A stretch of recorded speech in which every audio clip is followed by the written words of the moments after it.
સત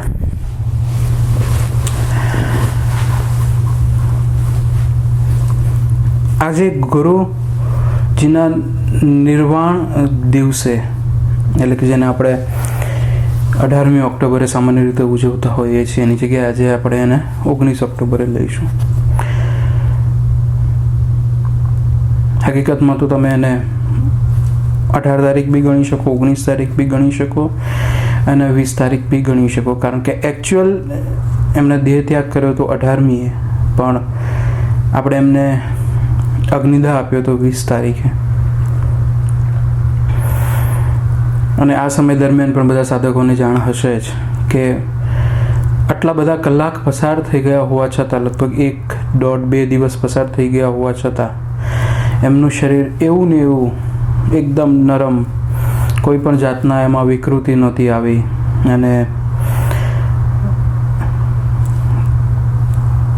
છેલ્લે તો મને ખ્યાલ છે કે જ્યારે અમે એની પ્રક્રિયા કરી ત્યારે એમને બેસાડ્યા હતા પણ ખરા, એમના શરીરને ઊભું બી કર્યું હતું.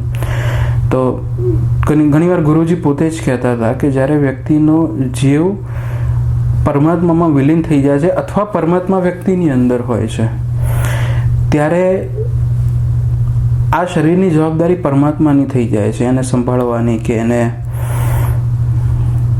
એનું ધ્યાન રાખવાની. વ્યક્તિએ તો વ્યક્તિના સમય પ્રમાણે આગળ વધવાનું હોય છે, એ જીવે તો આગળ વધવાનું હોય છે, પણ જ્યારે પરમાત્મા એનું જવાબદારી સ્વીકારે છે ત્યારે શરીરને અંદર આવી કોઈ વિકૃતિ આવતી નથી. મેં પણ સાંભળ્યું હતું, મેં પણ જોયું નહોતું કે આવું કંઈક થાય, પણ જતાં જતાં પણ એક ખૂબ મોટો દાખલો આપણી સામે મૂકતા ગયા. અને એ જ સાબિત કરે છે કે એમના જીવનમાં એમણે જે પ્રયત્ન કર્યા, જે સાધના કરી, જે પૂર્ણતા એમણે મેળવી છે, આ પૂર્ણતાનો સબૂત, એનો પ્રૂફ એ પોતે આપણી સામે મૂકે છે. કુદરત આપણી સામે મૂકે, પોતે તો નહીં, એમણે તો કોઈ પ્રયત્ન જ નથી કર્યો, પણ કુદરત આપણી સામે લાવીને મૂકી દે છે. તો આજે આપણે ગુરુજીના આ નિર્વાણ દિવસની વાત કરીશું. આજે મેં બહુ સિલેક્ટેડ, બહુ મહત્વનો ટોપિક પસંદ કર્યો છે, અને એ પસંદ કરવા પાછળનો હેતુ એટલો જ, કારણ કે જો ગુરુજીનું જીવન તમે જોયું હોય, જો એમને તમને બોલતા, ચાલતા, સમજતા, પ્રક્રિયાઓ કરતા, કાર્ય કરતા જોયા હોય, એમના પણ તમારી અંદર જેમ ઇમોશન્સ ઊભા થાય, એમની અંદર પણ ઇમોશન્સ ઊભા થતા હોય. અને આ બધા જ વચ્ચે એમનું જે જીવન મેં જોયું છે ને, એ જીવન જોયા પછી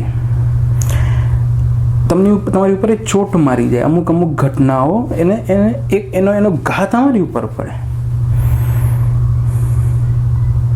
મને પ્રસંગ યાદ આવે છે કે આપણા એક ભાઈ,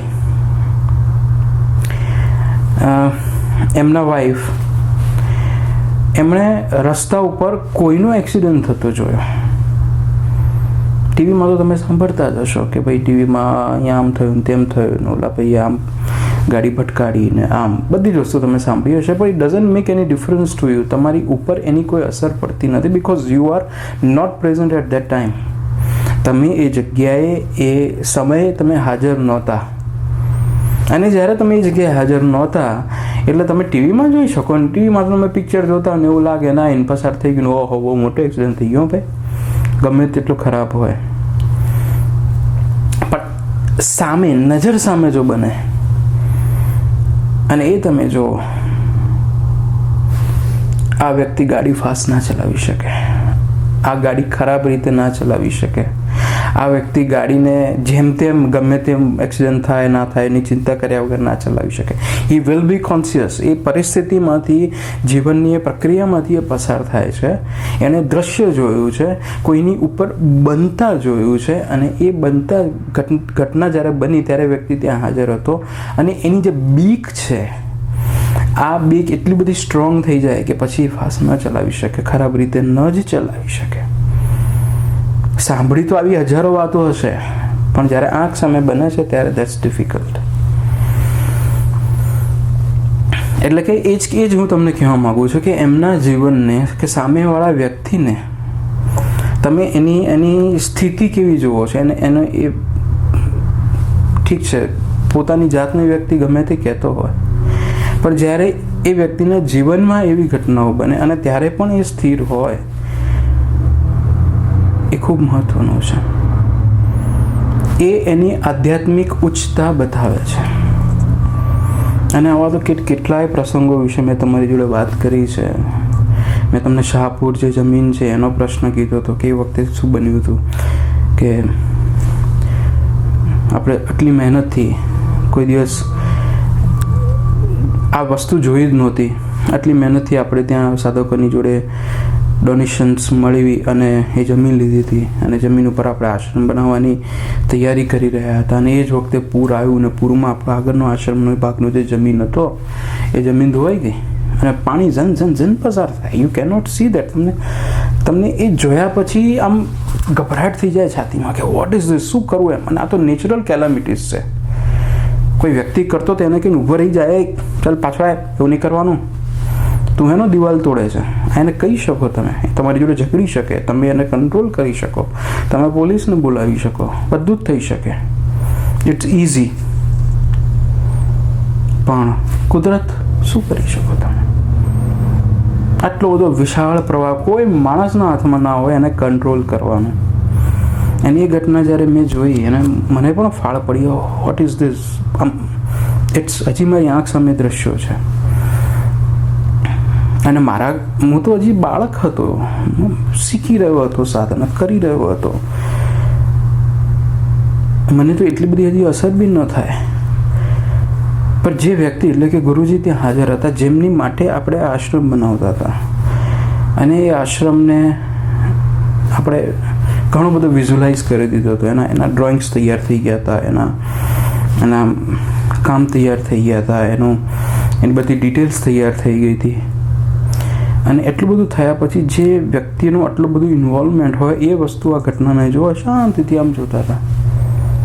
અને મને બતાવે ખરા, વાત ત્યાંથી અટકતી નથી, મને બતાવે ખરા કે જો આ પાણીનો ઘા જો કેવો વાગે છે, કેટલું બધું પાણી છે જોતું. અને અહીંયાથી જો પાણી આમ મારે ને તો આ જગ્યાએ આટલો ખાડો પડે, તો સામે કેવો ખાડો પડે, અહીંયા કેટલો ખાડો પડે. મેં કીધું આ નુકસાન થઈ રહ્યું છે આપણું, તમે મને બતાવો તો મારે નથી સમજવું, મારે શીખવું નથી, આમાં શું થઈ શકે એ તમે રોકવા કંઈક પ્રયત્ન કરો. ગુરુજી કે શું કરી શકે, બોલો કઈ રીતે રોકી શકાય? રોકી નાખીએ આપણે, તું મને કે આપણે શું કરીએ. મારી પાસે કોઈ પ્રશ્ન નહોતો, મારી પાસે કોઈ એનો જવાબ નહોતો.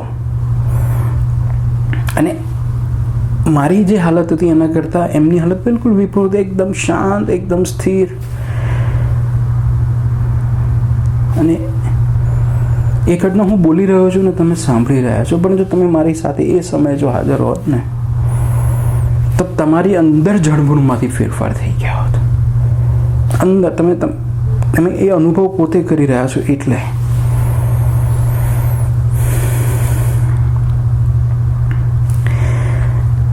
ટૂંકમાં કહેવાની વાત એટલી જ કે આવા તો જીવનના ઘણા બધા પ્રસંગો મેં એમનું જીવન જોયું છે, એમનું રિએક્શન જોયું છે. અને જે કામ, જે શાંતિથી, જે કોઈ પણ જાતના મન ઉપર, મોઢા ઉપર કોઈ ફેરફાર ન થયા, કોઈ પણ જાતની ઇમ્પ્રેશન લીધા વગર એમણે એને સ્વીકાર કર્યું છે, દેટ ઇઝ અમેઝિંગ. તમે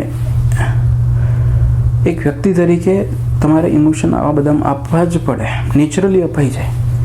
તેમ છતાં પણ ઇટ ઇઝ અમેઝિંગ.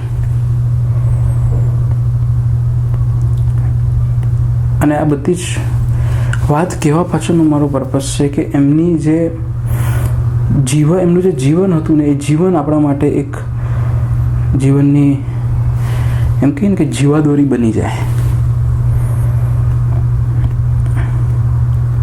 અને આવા બધા પ્રસંગોના લીધે જ હું ધીમે ધીમે મારો ઉત્સાહ પણ વધતો ગયો કે બરાબર છે, આ તો અદ્ભુત છે. ટૂંકમાં કહેવાની મૂળ વાત એટલી છે કે એમનો જે મૂળ પાયો હતો ને એ પાયો હું સમજવા અથવા સમજાવવા પ્રયત્ન કરી રહ્યો છું.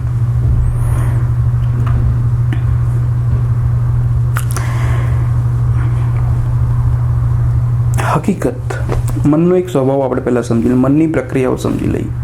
મનને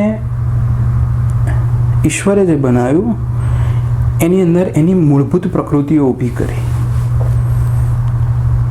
આ જે પ્રકૃતિ મનની બનાવવામાં આવી, આ મનની પ્રકૃતિ એટલે કે એનો સ્વભાવ, એ જે સ્વભાવ એવો બનાવવામાં આવ્યો કે જે માણસને હંમેશા વ્યસ્ત રાખે, રોકી રાખે, અટકાવી દે.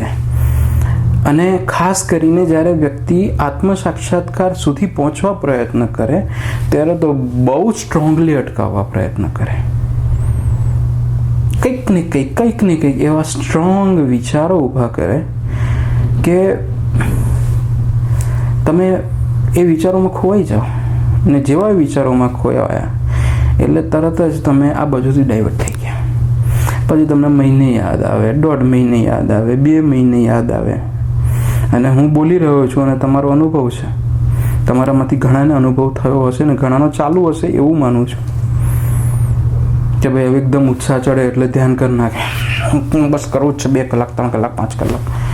એ પાછું 15 દિવસ ચાલે, 20 દિવસ ચાલે અને પછી જે બેટરી ડાઉન થાય તો બીજો 1 મહિનો વયો જાય અને મહિના પછી ફરીથી આગ લાગે. પણ આ મહિનામાં શું થયું એ વધારે મહત્વનું છે. કેમ બેટરી ડાઉન થઈ ગઈ? બેટરી એમને ડાઉન ન થાય, મને ગતિ કરી. જે મનનો મૂળભૂત સ્વભાવ છે ને, પ્રકૃતિ છે ને, પ્રકૃતિ બહાર આવી.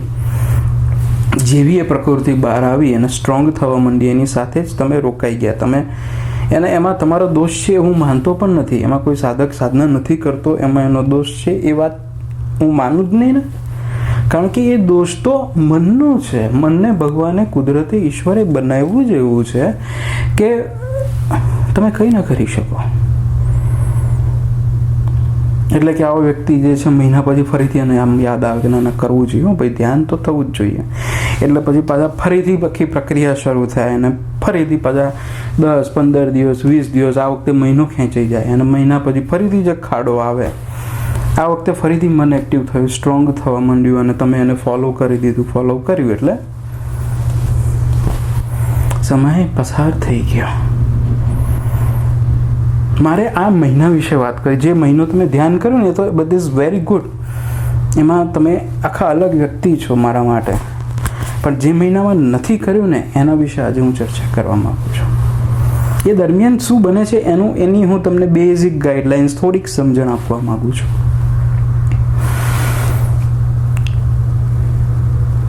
એક નાનું ઉદાહરણ લઈએ આપણે. એક ભાઈ હતા, બહુ પૈસાદાર, સખત પૈસાદાર વ્યક્તિ હતા. અને એમનો છેલ્લો સમય આવી ગયો. હવે આ છેલ્લા સમયે એમણે એમની વાઈફને બોલાવ્યા અને વાઈફને બોલાવીને શું કીધું ખબર છે કે ભાઈ હવે જો હું આ દુનિયામાંથી જઈ રહ્યો છું, મને ખબર છે,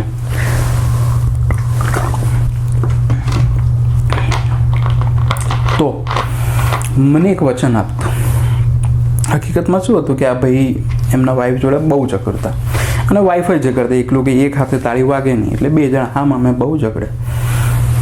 એટલે આ ભાઈએ મરતી વખતે પણ શું કર્યું, તો એના વાઈફને કીધું કે તું મને એક વચન આપને તો હું ભૂત થઈશ. એટલે બોલી કે હા બોલો ને ભાઈ, હવે તમને ભૂત થવા એના કરતાં તો હું તમારું જે હશે પૂરું કરી દઈશ. તો કે મને વચન આપ કે જ્યારે હું મારો દેહ ત્યાગ કરું ત્યારે બધા જ મેં જેટલા બી પૈસા મારા છે ને બધું બેંકમાંથી ઉપાડ લેવાના અને બધા જ મારી જોડે ચિતમ નાખી દેવાના. બધા જ પૈસા મારી જોડે આવવા જોઈએ.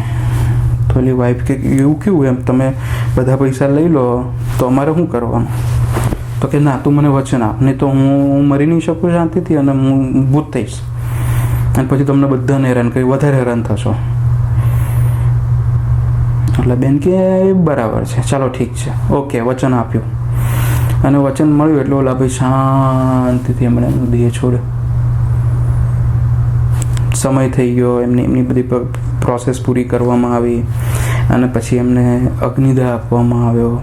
તો આ ભાઈ જેમણે એમના વાઈફને કીધું હતું ને, એ વાઈફની જોડે બીજા 4-5 આ ભાઈના મિત્રો હતા. એમણે પણ આ વાત સાંભળેલી.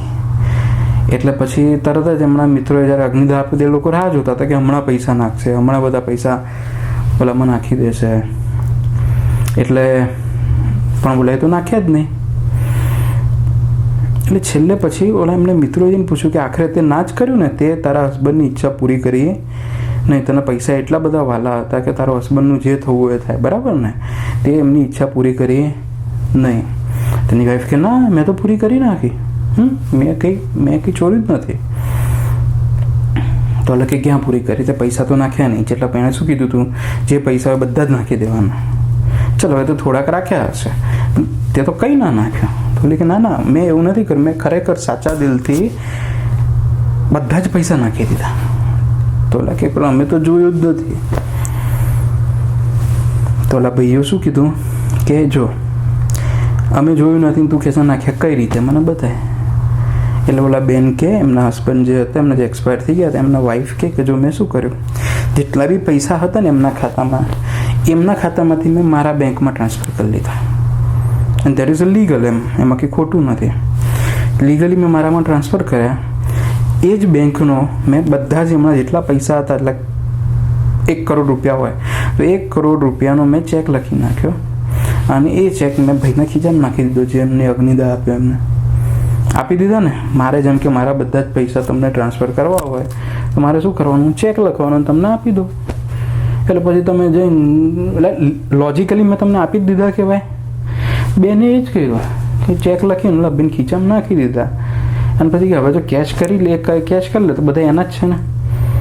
અને ના કરે તો પછી હવે શું થાય?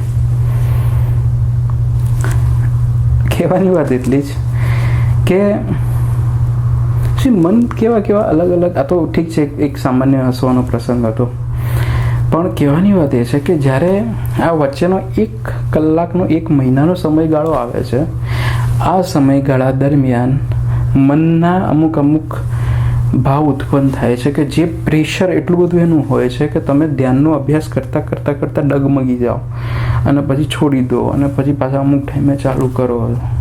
પાછા એ વખતે પાછા શોકાઈ કરો કે ભાઈ મેં આટલો ટાઈમ ના કર્યો, બહુ ખોટું કર્યું ખરેખર. હવે તો હું રોજ કરીશ અને હંમેશા કરીશ અને એક પણ દિવસ બ્રેક નહીં પાડું ને આવા ખાડા તો પડવા જ નહીં દઉં.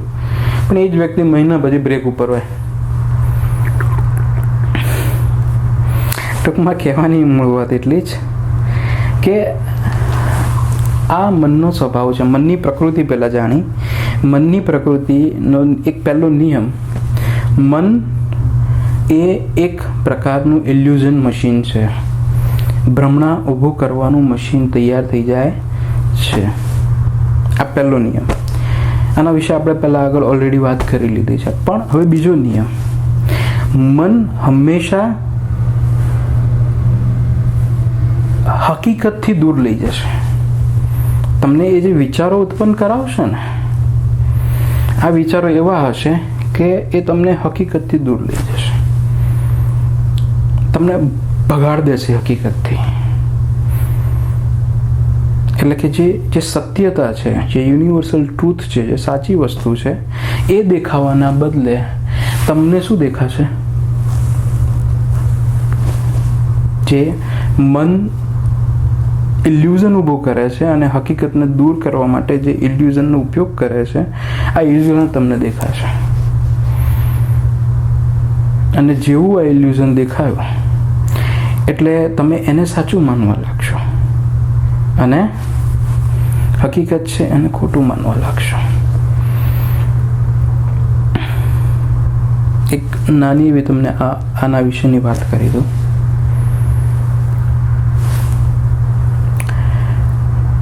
તમે આની પહેલાં મેં ઘણી વાર કીધું, તમે અહીંયાથી પસાર થાઓ ને, એમ કેનેડામાં તો ખાસ, અમેરિકામાં તો ખાસ, ઇન્ડિયામાં હવે ચાલુ થઈ ગયું છે. તમે આમ ઊભા હો ને આમ પસાર થાઓ ને, તમારી બાજુમાંથી કોઈ આમ પસાર થયો તો તમે ક્યાંકથી પસાર થાઓ તો અહીંયા બધા લોકો એવો સેન્ટ, આમ ખાસ સેન્ટની દુકાન આખી ગઈ હોય ને બાજુમાંથી એવું લાગે, હા.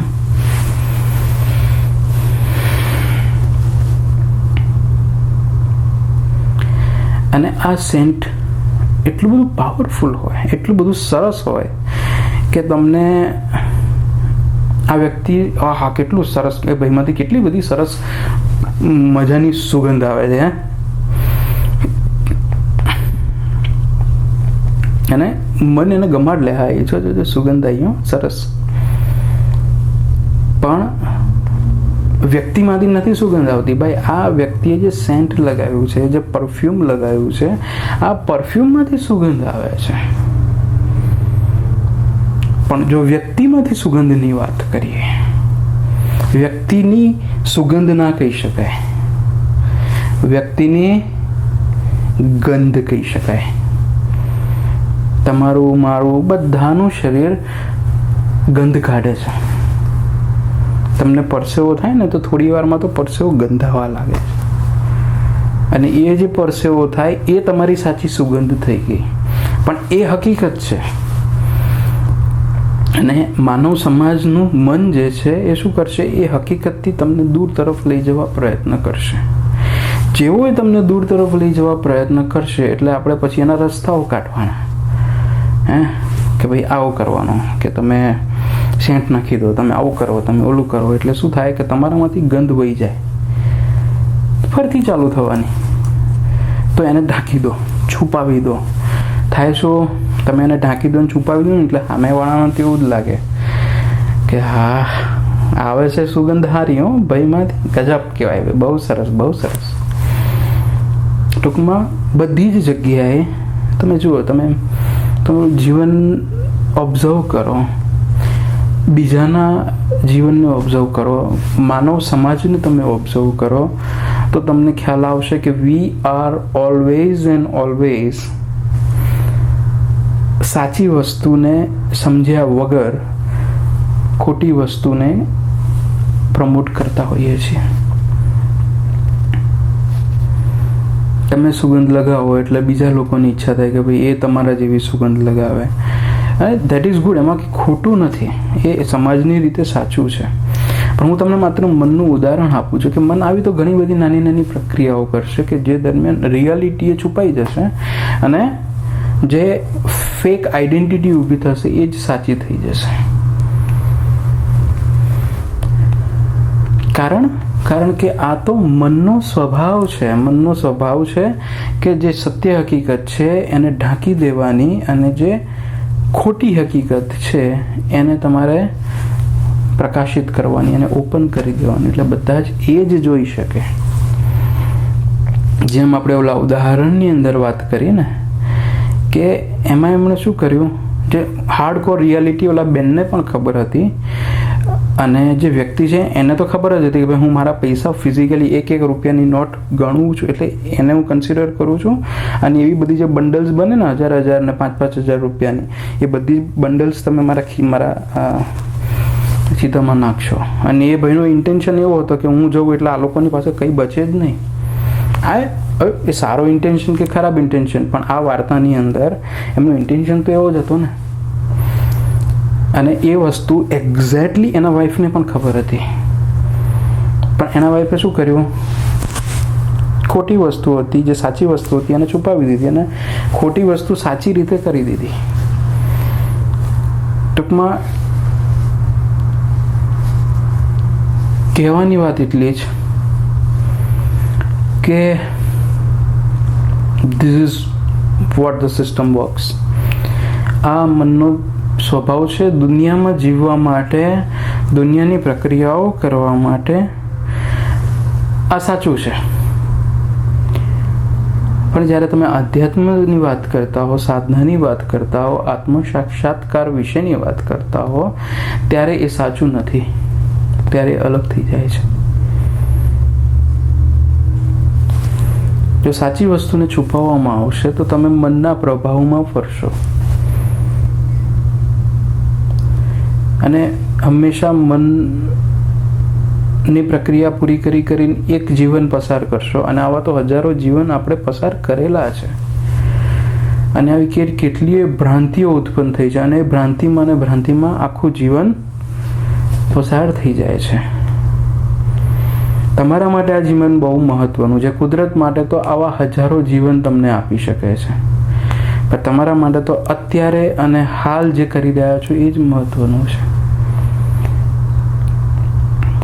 ટૂંકમાં કહેવાની મૂળ વાત એટલી જ કે મનનો જે સ્વભાવ છે સાચી વસ્તુને દબાવી અને ખોટી વસ્તુને પ્રમોટ કરે છે, અથવા તો એને જ સાચું ગણાવી દે છે.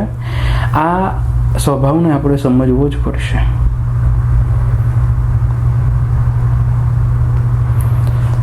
જો તમે સાધના કરતા હો, તમે ધ્યાન કરતા હો અને ધ્યાન કરતાં કરતાં મન ભ્રમણા, આજે 1 મહિનાની આપણે વાત કરી, આ 1 મહિના દરમિયાન જો મન ભ્રમણા ઉત્પન્ન કરતું હોય ને, તો આપણે આ ભ્રમણાને સમજતા શીખવું પડશે.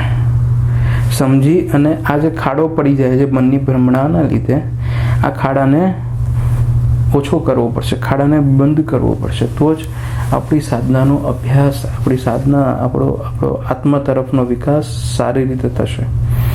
અને નહીં તો પછી આ તો 24 કલાક અને મહિને 2 મહિને ચાલુ જ રહેવાનું. You can not stop it.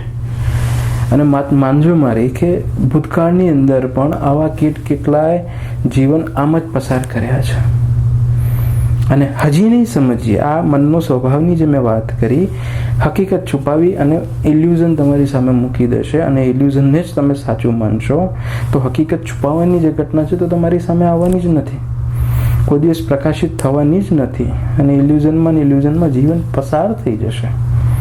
આ ઇલ્યુઝન ઊભું કરવા માટે મન ઘણા બધા રસ્તાઓનો ઉપયોગ કરી શકે છે,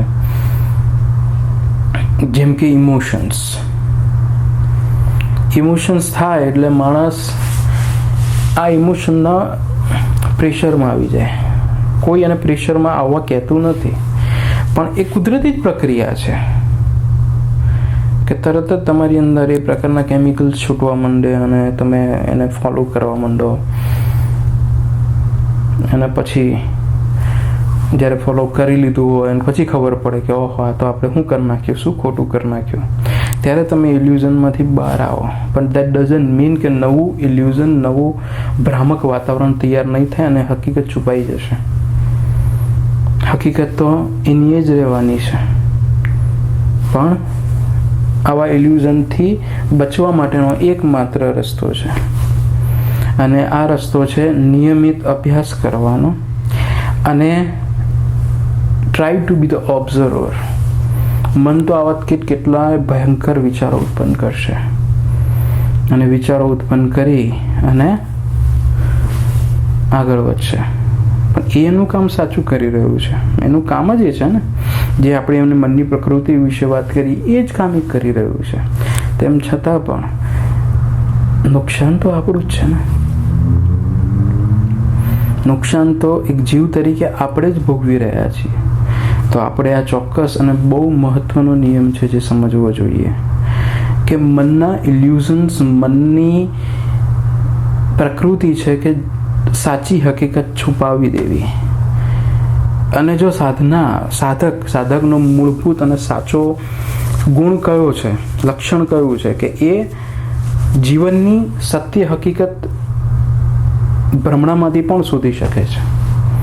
ગુરુજી એક બહુ સરસ ઉદાહરણ આપતા હતા કે જ્યારે હંસને પાણી પીવડાવવામાં આવે ને, હંસને કહેવામાં આવે તું દૂધ પી, તો દૂધ અને પાણી તમે મિક્સ કરીને આપી દો તો હી કેન આઈડેન્ટિફાય કે આ પાણી છે અને આ દૂધ છે, તો દૂધ પી જાય અને પાણી એ રહેવા દઈ શકે છે. એવી કહેવત છે. ફરીથી બીજું એક નાનું ઉદાહરણ આપું કે લોકો એવું કહે છે કે આ તો ભાઈ એવી વાત થઈ ગઈ કે ઘાસના પૂડામાંથી સોય શોધવાનું અઘરું છે, અશક્ય નથી. સાધના પણ આ જ છે, ઘાસના પૂડામાંથી સોય શોધવાનું. મનનો સ્વભાવ છે કે સોયની ઉપર એ ઘાસનો પૂડો મૂકી દેશે, then it becomes very difficult. તમારા માટે એ ઘાસમાંથી સોય શોધવું અઘરું જ થઈ જશે અને અઘરું થશે જ. અને એ જ કુદરત તમારી પાસેથી પરીક્ષા લે છે, તમારી કસોટી લેવા માંગે છે કે જો એમાંથી અકરામાંથી પણ તમે જો સોય પકડી શકો, સોય શોધી શકો, તો તમે સાચા સાધક છો. બાકી તમે કહો ના ના હવે આમાં કોણ હોતી, આપણે જવા દો ને કંઈ પ્રયત્ન જ નથી કરવો, મૂકો પડતું તો તમે કેટલા વર્ષોથી જન્મોથી મૂકે જ રાખો છો. અત્યારે મૂકી દો પડતું, પછી હજી આપણને સમય મળશે. પણ સમય મળશે એનો અર્થ એવો નથી કે પરિસ્થિતિ બદલાશે. પરિસ્થિતિ ફરીથી એ જ વખતે પણ આવીને ઊભી રહી જવાની છે કે જ્યાં ફરીથી સોય હશે અને સોયની આજુબાજુ ઘાસના પૂડા હશે. આપણે એમ માનીએ, ભગવાનને વિનંતી કરીએ કે ભગવાન હવે ચલો આ વખતે તો તમે આવું કર્યું, પણ એક કામ કરો, હવે આવતા વખતે છે ને મને આ ઘાસનો પૂડો જે 100% તમે મૂક્યો છે ને કે 50% જ મૂકજો. પછી એના આગલા જન્મે આપણે એમ કહીએ કે ભગવાન 50% તો તમે મૂક્યો છે, હવે 25% મૂકજો, પછી 10% મૂકજો, અને 5% મૂકજો, અને પછી 2%, પછી 1%, પછી તો 0, સીધી 100. પણ એવું નથી. દર વખતે આવી જ પરિસ્થિતિઓ સામે આવશે અને એ સોયના પૂડામાંથી ઘાસના પૂડામાંથી સોય શોધવાનું કામ એ જ સાધકનું છે. એ જ સાચા સાધકનું લક્ષણ છે. અને ગુરુજી પણ આ જ કહેતા કે જો સાધક છે, જે અભ્યાસ કરવા માગે છે, જે સાધના કરવા માગે છે, તો સાંસારિક સુખો, આર્થિક સુખ, સામાજિક સુખ, આ બધી જ વસ્તુઓ રહેવાની જ છે. અને એને છોડીને જઈ પણ ન શકાય, એને જવું પણ ન જોઈએ. પણ એની વચ્ચે તમે સ્થિર રહી શકો, સાધના કરી શકો. આ બધા જ ઘાસના પૂડા તો રહેવાના જ, પણ એની વચ્ચે પણ તમારે સોય શોધવાનું કામ ચાલુ રાખવાનું છે. એનું મહત્વ છે. કેમ કે મન તો આવી ભ્રમણા ઊભી કરવાનું જ છે. તમે કોઈ પણ તમારા જીવનનો પ્રસંગ લઈ લો, જે પ્રસંગની અંદર ઇલ્યુઝન ઊભું ન થયું હોય, હકીકત છુપાઈ જાય અને ઇલ્યુઝન ઊભું ન થયું હોય. દુર્યોધન એના બાપને ખબર નહોતી, ધૃતરાષ્ટ્રને નહોતી ખબર કે આ છોકરો કોણ છે ને કેવો છે, શું કરવાનો છે એ પણ નહોતી ખબર. ખબર હતી ને, તેમ છતાં પણ એને એટલો બધો એ હકીકત છુપાવી દીધી. એ હકીકતને જેવું મન કે કાં તો આવું છે ને, એવું નહીં કે મારો છોકરો બધું સારો જ હોય અને નહીં હોય તો હું સારો કરી દઈશ, હજી તો ઉંમર છે અને મોટો થઈ રહ્યો છે, થવા દો. એટલે કે ultimately you are giving them chance. હકીકત છુપાવીને કે ભાઈ નથી જ થવાનું, એમને પણ ખબર છે, તેમ છતાં પણ પ્રયત્ન કરે છે. ખોટું થઈ રહ્યું છે એ જાણતા હોવા પણ પ્રયત્ન કરે છે. આ ધૃતરાષ્ટ્રની વાત નથી, બહુ સરસ મજાનું ઉદાહરણ છે ધૃતરાષ્ટ્રનું. આ ધૃતરાષ્ટ્રની, આ દરેક વ્યક્તિની, દરેક માનવની વાત છે. એ ધૃતરાષ્ટ્ર પણ માનવ હતો અને આપણે પણ માનવ છીએ, અને આપણે પણ હકીકતને છુપાવીશું અને ભ્રામક અનુભવને આગળ મૂકી દઈશું અને પછી એની ઉપર બહુ વધારે પડતું ફોકસ કરી દઈશું. એવું ન થાય એ ગુરુજીનો મુખ્ય હેતુ હતો. એને કરવા માટે એમણે આખી જિંદગી પ્રયત્ન કર્યા. ઘણા સાધકો એમાં સમજ્યા, ઘણા સાધકો એમાંથી એક ઘટના ઊભી થઈ એટલે મગજ ફરી ગયું ને એની પાછળ લાગી પડ્યા. પાછા 10 વર્ષે 20 વર્ષે પાછા આવ્યા અને ત્યારે કે ભાઈ ભૂલ થઈ ગઈ અને ફરીથી પાછું હવે ચાલુ કરીએ, તો ફરીથી ચાલુ કર્યો. પણ ફરીથી ચાલુ કર્યો એનો પ્રશ્ન, એનો અર્થ એવો નથી થતો કે ફરીથી બંધ નહીં થાય. અને મારું પણ એ જ કહેવું છે કે સાધકનો મૂળભૂત ગુણધર્મ છે કે એક વખત ગતિ થઈ એ થઈ. મનનો જે પણ સ્વભાવ હોય એને થવા દો. મન જે પણ કરતું હોય એને કરવા દો. જે પણ પ્રકૃતિ ઉત્પન્ન કરે એને કરવા દો. આ બધા નેચરલ પ્રકૃતિ, યુ કેન નોટ સ્ટોપ ધેમ. તમે એને રોકી તો ન જ શકો. તમે આંબલી હોય ને, આંબલી મારી સામે લાવીને મૂકો, જેવી મારી નજરે આંબલી ઉપર પડશે, જો હું નામ બોલું ને ત્યારે તમારા બધામાંથી કોકના મોઢામાં પાણી આવી જશે. આંબલી મારી સામે મૂકો, તમારી સામે મૂકો, તો આ આંબલીની હકીકત એવી છે કે એને જોયાની સાથે તમારા મોઢામાં પાણી આવવા માંડશે. આવ્યું ને એટલે કે થવાનું છે. મને ગુરુજીનો એક પ્રસંગ યાદ આવે છે કે ગુરુજી જ્યારે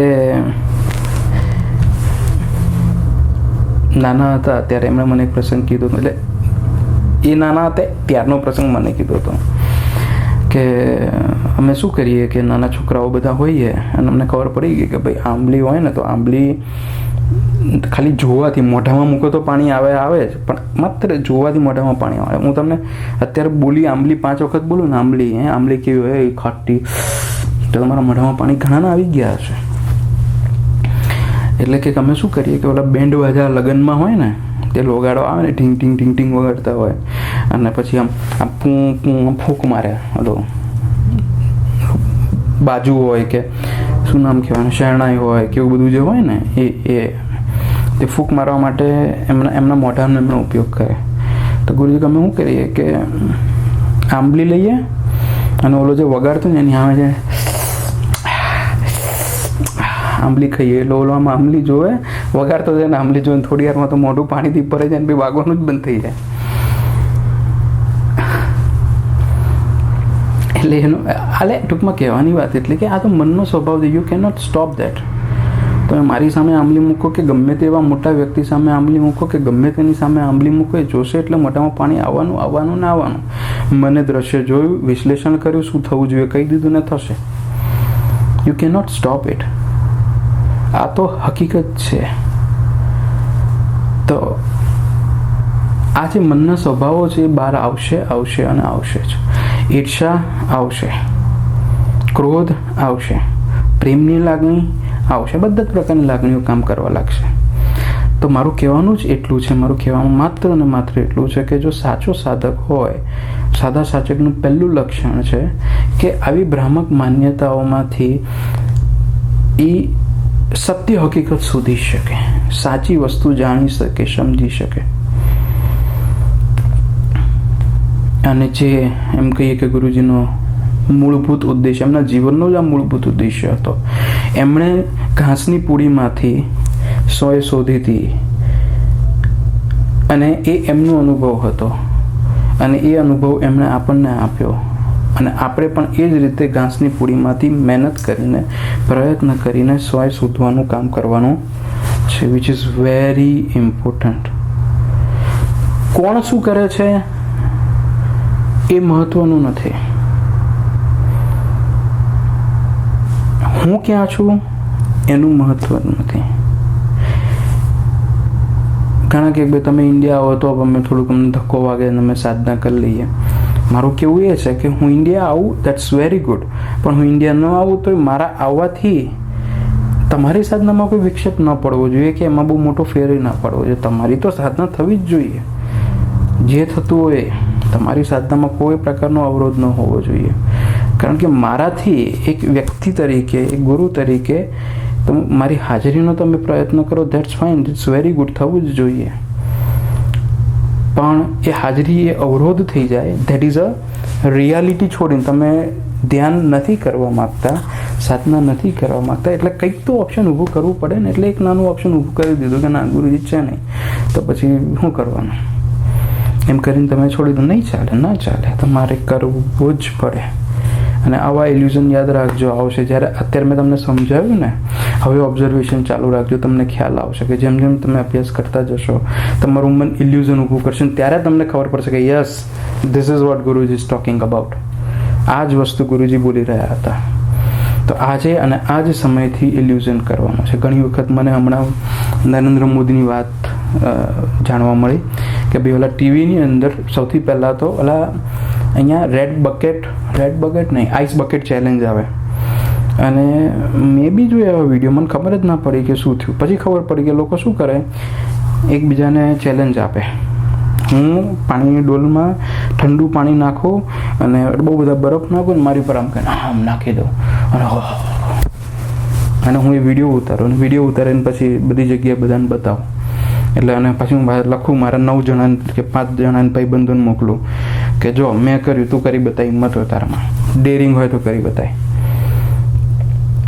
આવી ભાવના ઉત્પન્ન કરવી એ પણ એક પ્રકારનું ઇલ્યુઝન થઈ ગયું છે. નહીં, પણ હવે ચેલેન્જ આપી તો કરવું હું.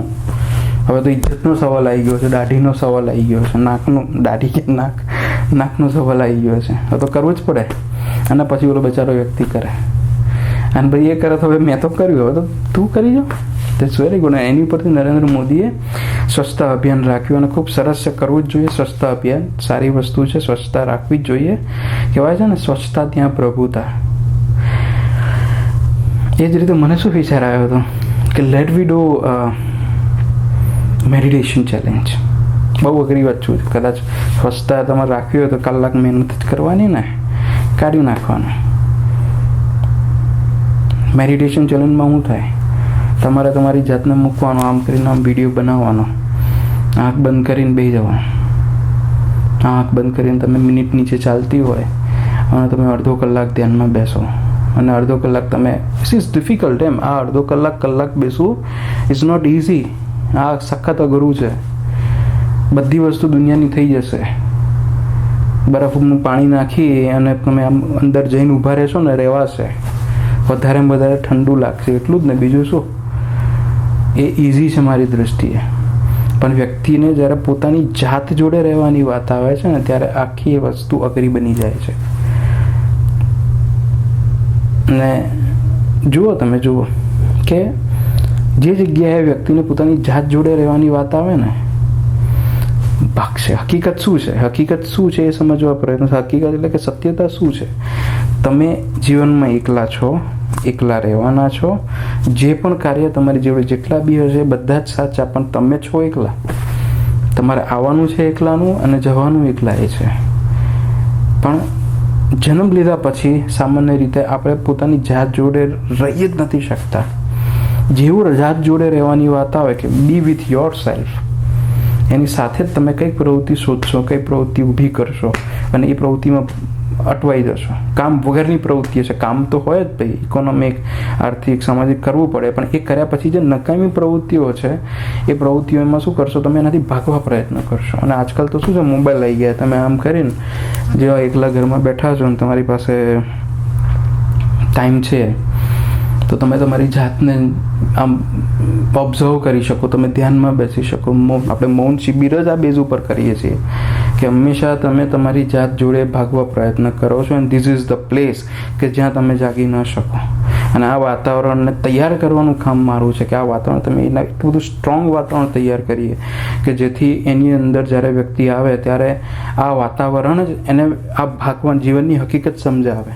આ વાતાવરણ સમજાવે, બોલીને નહીં, સમજાવીને નહીં, અનુભવથી સમજાવે.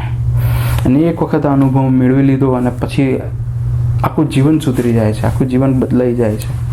તો અનુભવ લેવો ખૂબ ખૂબ ખૂબ મહત્ત્વનો છે. એટલે કે મારી તો દ્રષ્ટિએ મૌન શિબિર બધાએ કરવી જ જોઈએ. બીજી કોઈ શિબિર ન કરો ચાલશે, પણ મૌન શિબિર કરો. અને હું તો આપણે જે કમિટી મેમ્બર છે કે અહીંયા ખાસ કહું છું કે આપણે અહીંયા જે હોલ છે તો હોલની આજુબાજુ ભલે ને 2 કે 3 રૂમ એવા આપણે તૈયાર કરી દઈએ. Basic facility, not full facility કે ભાઈ ના એસી નાખવાનું, બહુ ચોખ્ખી ચાદર હોવી જોઈએ, બધું નોર્મલ હોવું જોઈએ. એવો એક રૂમ તૈયાર કરો અને સાધકોને પરમિશન આપો કે ભાઈ આ રીતે આપણે મૌન શિબિર કરીએ. તો ટૂંકમાં કહેવાની મૂળ વાત એટલે કે વ્યક્તિને પોતાની જાતથી ભાગવાનું પહેલેથી શીખવાડવામાં આવે છે અને એ ભાગવા માટે ગમે તે કરી શકે. તમે હમણાં વાત કરી કે મોબાઈલ હોય તો મોબાઈલને તમે જેવા એકલા બેહો ને ફટ લઈને આમ કે ચાલો શું કરો છો? બસ બસ જો આમ આમ જોઉં છું, કંઈ છે નહીં, ખાલી જો બેઠો છું. એટલે કે તમે પોતાની જાતથી હંમેશા ભાગો છો. It is a biggest challenge. કેમ બિગેસ્ટ ચેલેન્જ ખબર છે? માનવ સંસ્કૃતિ 5000 વર્ષથી માનવામાં આવે છે સુસભ્ય સારી માનવ સંસ્કૃતિ 5000 વર્ષોથી ચાલ્યો આવે છે. તમે માણસો ગણો તો અબજો કરોડો માણસો થઈ જાય. તેમ છતાં પણ આત્મ સાક્ષાત્કાર સુધી પહોંચનારા બહુ ઓછા છે. કેમ? કારણ કે ભાગવાનો, જેવા તમે તમારી જાત જોડે એકલા પડો એટલે તરત જ મન ઊભું થઈ જાય અને કે આ કરો, ઓલું કરો. એટલે કે તમે તમારી જાત જોડે ના રહો, બાકી જ્યાં રહેવું હોય ત્યાં રહો. એટલે કે તમને તમારી જાતથી જ ભગાવવાનું કામ મનનું કાર્ય છે. એટલે મેં તો તમને કીધું ને ચેલેન્જની વાત, કે તમારે શું કરવાનું? ચેલેન્જ કરવાની. તમારે આમ કરીને આમ કેમેરામાં રેકોર્ડિંગ કરવાનું, અડધો કલાક, પોણો કલાક, કલાક નીચે ટાઈમિંગ ચાલતો હોય અને પછી તમે 1 કલાક સુધી આ રીતે બેસો અને બેઠા પછી તમારે ચેલેન્જ આપવાનો તમારા જ ગ્રુપની અંદર, ફેસબુકની અંદર, તમારા જ મિત્રોને. શું? આ મેં કર્યું.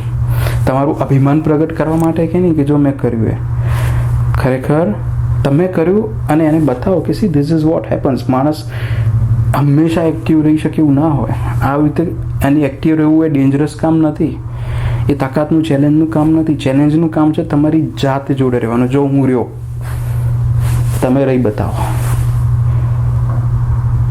અરે મેં જોયા છે મોટા મોટા માણસો આવતા હોય ને, મોટા મોટા પુસ્તકોના ઓથર્સ હોય, એને લખ્યું હોય કે આમ રહેવું જોઈએ ને આમ કરવું જોઈએ ને સાધના આમ ને સાધના તેવી ને એટલું બધું સરસ મજાનું આમ ગુરુજી કહેતા હતા કે લાકડાને લોખંડ બતાવ્યું ત્યારે લોખંડને સોનું બતાવ્યું. એમ તમે વાંચો એટલે તમને લાગવા માંડે કે હવે આ સોનું થઈ ગયું. એટલું ભયંકર લગતા હોય. અને એ વ્યક્તિ જ્યારે તમારી સામે ધ્યાનમાં બે મિનિટ ખાલી 5 મિનિટ ત્યાં તો ચાલુ થઈ જાય. This is strength. કરવું જ જોઈએ. તો મારે ટૂંકમાં જે કહેવાનું હતું પૂરું થઈ ગયું. મેં તમને શું સાધકનું શું લક્ષણ હોવું જોઈએ એના વિશે પણ સમજાયું. અને બસ અભ્યાસ કરો. એક જ હેતુ છે, ગુરુજીનો એક જ હતો અને એ જ હેતુ ઉપર હું ચાલી રહ્યો છું કે મેક્સિમમ લોકો આપણા આ વિજ્ઞાનનો લાભ ઉઠાવે, વિજ્ઞાનની દૃષ્ટિએ જુએ અને મેક્સિમમ લોકો સુધી પહોંચાડે. આ મૂળભૂત આપણો ઉદ્દેશ્ય છે. હું મારી રીતે પ્રયત્ન કરી રહ્યો છું. તમે તમારી રીતે પ્રયત્ન કરો. હરિઓમ તત્સત.